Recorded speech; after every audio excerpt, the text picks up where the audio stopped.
Hey folks, welcome to the Great Conversation Podcast. I'm your host, Calvin Smith, and this is where we discuss 5 big topics: the gospel, relevance, evangelism, apologetics, and training for Christians, all in relation to the truth of God's word in Genesis as the seedbed of all Christian doctrines. And what we're going to be covering again today is how pop culture, fantasy, science fiction in particular, helped shape the worldview in the West. And this episode is specifically going to cover the Star Wars franchise, even though it's been done to death by many other people that could probably do it way better than me. This will definitely be a shorter episode today because, what more is there to say? Star Wars has been scrutinized, canonized, criticized, and glorified for so many years now. We all know it was a complete game changer. So the best thing I can do here today is probably just explain my own personal Star Wars experience, make a few observations and comments, and see if you can relate to it somehow. You see, my introduction to anything Star Wars related was hearing one of my older brothers yelling, "Wake up, you've got to see this movie," at me. He startled me out of one of the deepest sleeps because, my bleary eyes kind of slid open to see this really intensely excited face, not 10 inches from mine. And he was pulling me off the bed by the lapel of my pajamas. And he just kept imploring me, "You got to, put on some clothes. We got to go to the local theater and see some space movie." Now, I just arrived back in Canada. So I was living overseas. So after this transatlantic flight the day before, arriving in the early morning, the last thing I wanted to do was get out of bed. But I'd never seen my brother this excited about anything in my life. And of course, having spent the last 6 months living on the Greek island of Cyprus at the time, there was no internet, no VCRs, DVD players, or streaming services of any kind. I had zero knowledge of this phenomenon called Star Wars that had been sweeping North America and, of course, eventually the world. Anyway, after some more convincing, short car drive downtown in North Bay, and grabbing a seat, grabbing a box of popcorn in my lap, I sat back and waited for the movie to start, of course. And what I witnessed during the next 121 minutes absolutely blew my mind. And of course, like many others, it brought me back to visit that, revisit it many, many times since then. So, as I mentioned earlier, I suppose the most original thing I could say is how it affected me personally at the time. And in terms of worldview impact, I guess the 3 biggest concepts that Star Wars conveyed to me was the normalization of the idea that there was some kind of impersonal, amorphous spiritual force that people could somehow tap into, very Eastern in its depiction, that there was supposedly definable good and evil in the world or the universe, and that there was definitely aliens out there somewhere. So understand, like the majority of children in Canada, I didn't come from a Christian home, didn't go to church, never read the Bible. I was educated in state-run schools. I was firmly in the evolutionary camp by the time I saw Star Wars at age 11, and I could cite the common naturalistic arguments and jargon to anyone willing to listen. I understood that the implications of the story of evolution meant that God either wasn't a requirement for life, whether in the physical or metaphysical sense. So Star Wars kind of fit well into my worldview frame immediately upon seeing it. And what I realize now, of course, is that layered beneath the incredibly attractive entertainment value of this action-adventure spectacle, deep down, there were some themes that Star Wars definitely appealed to in my sin nature and false worldview. And although resistant to God, I was not opposed to the idea that there was perhaps some kind of mystical force within me that I could perhaps harness should I be worthy or clever enough to master it. And the concept of alien life it was a given to me, seeing as how I believed in evolutionary stories and understandings. Now, because Canada wasn't as far down the post-Christian path it is now, I was still raised agreeable to the concept of absolute right and wrong. And I didn't recognize that within an evolutionary framework, absolute morality is impossible.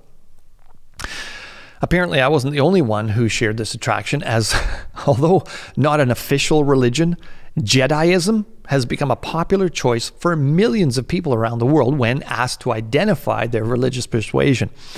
Now, the Jedi census phenomena garnered news attention around 2001 when residents of a number of English-speaking countries recorded their religion as Jedi or Jedi Knight based on the kind of semi-spiritual order of Jedi Knights in the Star Wars universe on the national census. Now, interestingly, the Wikipedia entry on Jediism states this, quote, although followers of Jediism acknowledge the influence of Star Wars on their religion, by following the moral and spiritual codes demonstrated by the fictional Jedi, they also insist their path is different from that of the fictional characters and that Jediism does not focus on the myth and fiction found in Star Wars. While there is some variation in teaching, the Jedi of the Temple of the Jedi Order follow the 16 teachings based on the presentation of the fictional Jedi, such as Jedi are mindful of the negative emotions which lead to the dark side, and Jedi are guardians of peace and justice.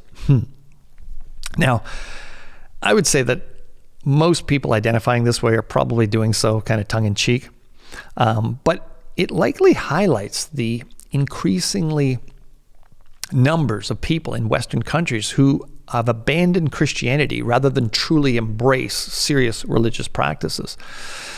So looking back at the then and now, I can honestly say that the glow of Star Wars has seriously diminished since my introduction to it in 1977, largely due to me coming to saving faith in Jesus Christ and gaining a biblical understanding of the world, but also seeing its creator, George Lucas, seemingly increase his embracing of naturalism and its resulting moral and ethical dilemmas.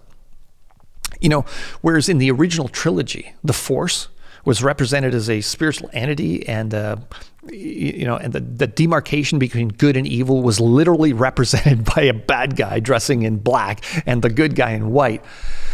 The next round of sequels parted ways with these ideas very sharply. Here we saw the Force kind of repackaged in a more scientific understanding, and the Jedi as more dubious in their ethical stance. As one successful pop culture website article explained, quote, one small detail we know about the story of the later Lucas trilogy is that it would have focused on diving into the microbiotic world, where viewers would learn more about the Force and the way it works. Lucas planned to dig deeper into the science of midichlorians, the biological explanation for the Force that was first mentioned and contended with by fans in The Phantom Menace. I also distinctly remember a specific comment from Obi-Wan Kenobi, who's kind of personified as good in the first Star Wars movie in these priestly white robes, etc. In the final battle against the evil Anakin Skywalker, soon to be Darth Vader, in the third sequel movie. And it's something that stuck out like a sore thumb to me. It was the final disconnect from the franchise for me. Anakin, now converted to the dark side, mimics Jesus' comment in Matthew 12:30, whoever is not with me is against me, and whoever does not gather with me scatters, when he says, if you're not with me, then you're my enemy. And to this, Obi-Wan, supposedly representing the forces of good, replies, only a Sith Lord, a Dark Lord, deals in absolutes. Of course, there can be no true right or wrong without moral absolutes, kind of destroying the whole concept of the Jedi standing for good within the entire mythos. So, as I pondered the good and the bad of my own personal experience with the monolithic entertainment brand that is Star Wars, as with all things, I simply apply the old adage, eat the meat, spit out the bones. Or as the scriptures say, truthfully and far more eloquently, finally, brothers, whatever is true, whatever is honorable, whatever is just, whatever is pure, whatever is lovely, whatever is commendable, if there is any excellence, if there is anything worthy of praise, think about these things. That's Philippians 4, verse 8.